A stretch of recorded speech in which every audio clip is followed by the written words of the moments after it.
ఆత్మబంధువులందరికీ నా యొక్క ఆత్మ ప్రణామములు. మాస్టర్స్, నేను మీ లలిత.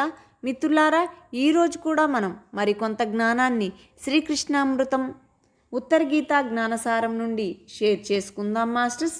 ముందుగా మనం షేర్ చేసుకోబోతున్న జ్ఞానం మూలంలోని తుర్య జ్ఞాన యోగంలో 8వ శ్లోకం. మిత్రులారా, ఇప్పుడు మనం ఈ శ్లోకం ద్వారా జ్ఞాన నేత్రం గురించిన జ్ఞానాన్ని షేర్ చేసుకుందాం మాస్టర్స్.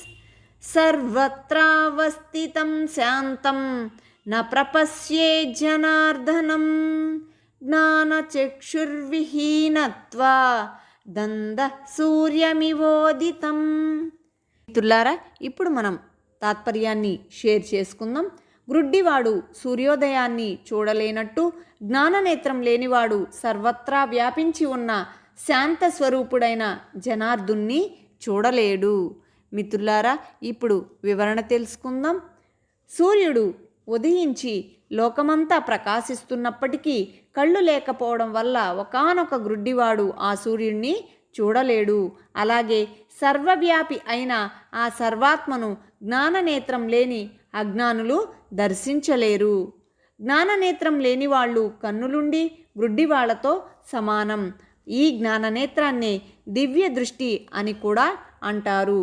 అయితే ఈ జ్ఞాననేత్రాన్ని సంపాదించాలంటే ఒకానొక ఆత్మజ్ఞాన పరాయణుడైన సద్గురువును ఆశ్రయించి యోగ మార్గం అంటే హంస మార్గం తెలుసుకొని ధ్యాన సాధన చేయడం ఒక్కటే మార్గం. శ్వాసను నిరంతరంగా గమనిస్తూ మనస్సును ఆలోచనారహిత స్థితిలో లగ్నం చేసి ధ్యాన సాధనను కొనసాగిస్తూ ఉంటే క్రమంగా నాడీ మండల శుద్ధి జరిగి జ్ఞానచక్షువు ఉత్తేజితం అవుతుంది, దివ్య దృష్టి సంప్రాప్తిస్తుంది.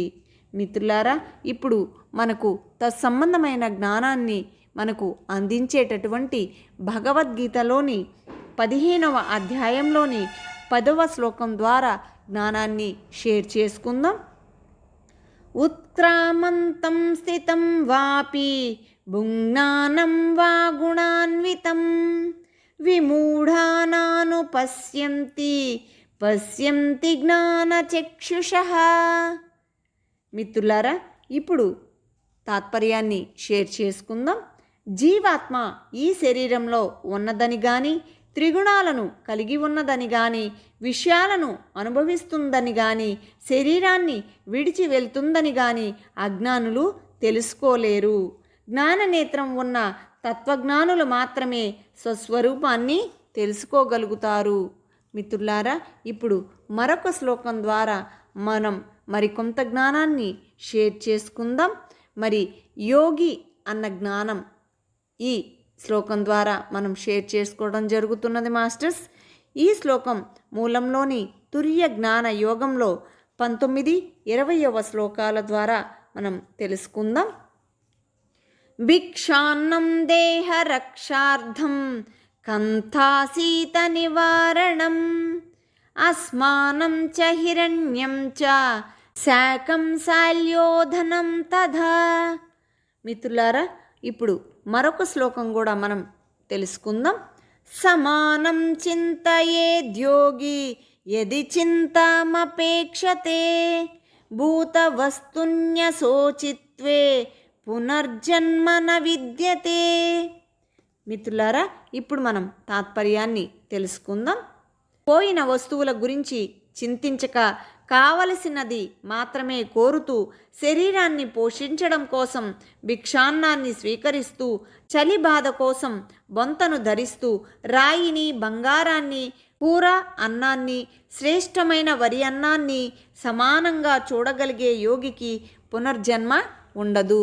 మిత్రులారా, ఇప్పుడు మనం వివరణ తెలుసుకుందాం. కానొక యోగి ఆకలి బాధ తీర్చుకోవడానికే భిక్షాన్నం స్వీకరిస్తాడు గాని ఇంద్రియ ప్రీతి కోసం కాదు. అందుకని అతనికి కాయగూర అన్నమైన పాయసాన్నమైనా ఒక్కటే. చలిబాధ పోగొట్టుకోవడానికి బొంతను కోరుతాడు కానీ అలంకారం కోసం కాదు. యోగి దృష్టిలో రాయికి విలువ తక్కువ కాదు, బంగారానికి విలువ ఎక్కువ కాదు, రెండూ సమానమే. తాను సర్వజ్ఞుడై ఉండి కూడా బాహ్య ప్రపంచానికి అజ్ఞానిలాగా మూఢుడిలాగా కనిపిస్తాడు. గతించిన వస్తువుల గురించి ఆలోచించక పొందవలసిన బ్రహ్మాత్మ గురించి మాత్రమే నిరంతరం చింతిస్తూ ఉంటాడు. ఏది దొరికితే అది తింటూ, ఎక్కడో ఒక చోట ఏది ఉంటే అది కప్పుకొని పడుకుంటూ కూడా ఒకానొక యోగి తనలో తానే చక్రవర్తిలాగా మహదానందంతో ఉంటాడు. మిత్రులారా, ఇప్పుడు మనం తత్సంబంధమైన జ్ఞానాన్ని అందించేటటువంటి భగవద్గీతలోని 14వ అధ్యాయంలోని 24వ శ్లోకాన్ని మనం షేర్ చేసుకుందాం మాస్టర్స్. సమదుఃఖ సుఖ స్వస్థః సమలోష్టాస్మకాంచనః తుల్య ప్రియా ప్రియో ధీరః తుల్య నిందాత్మ సంస్తుతిః. మిత్రులారా, ఇప్పుడు మనం తాత్పర్యాన్ని తెలుసుకుందాం. యోగి అయిన వాడు సుఖదుఖాలను, ఇష్టాయిష్టాలను, నిందాస్తోత్రాలను, మట్టి రాయి బంగారాలను సమానంగా చూస్తూ నిరంతరం ఆత్మానుసంధానంలో స్థితుడై ఉంటాడు. మిత్రులారా, మరి మనం ఇప్పటి వరకు కూడా అద్భుతమైన జ్ఞానాన్ని మనం షేర్ చేసుకోవడం జరిగింది కదా మాస్టర్స్. మిత్రులారా, మరిన్ని వీడియో నోటిఫికేషన్స్ కోసం ఈ ఛానల్ని సబ్స్క్రైబ్ చేయండి, లైక్ చేయండి, షేర్ చేయండి. Thank you very much.